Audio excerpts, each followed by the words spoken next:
ما لاهور کې سبق وې سن 57 کې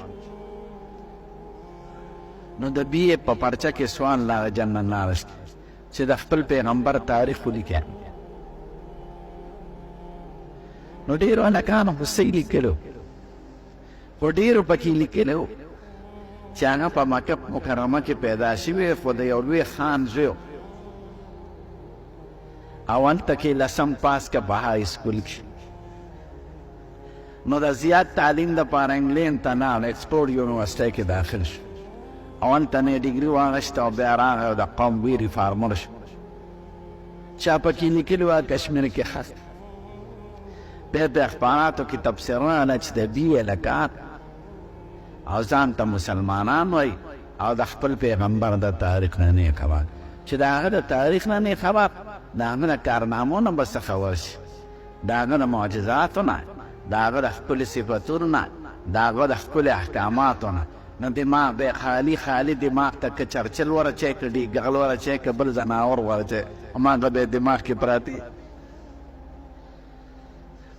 دا ولې وایي دا لیډرانو زموږ حکومتونه مشران څوک وایي زما ایډیل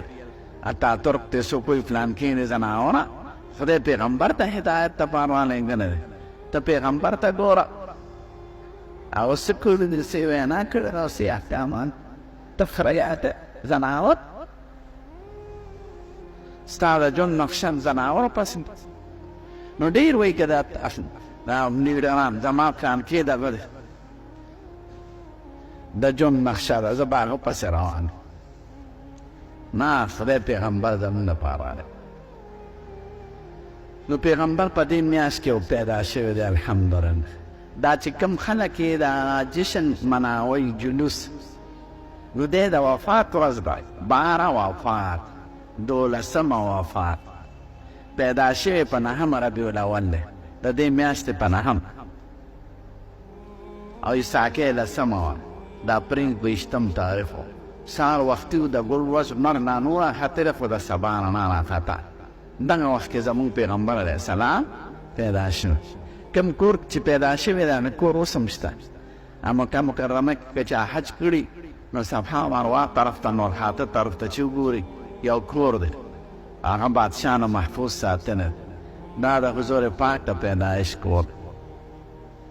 هغه اوس د حکومت په تعبیر کې د اوقاف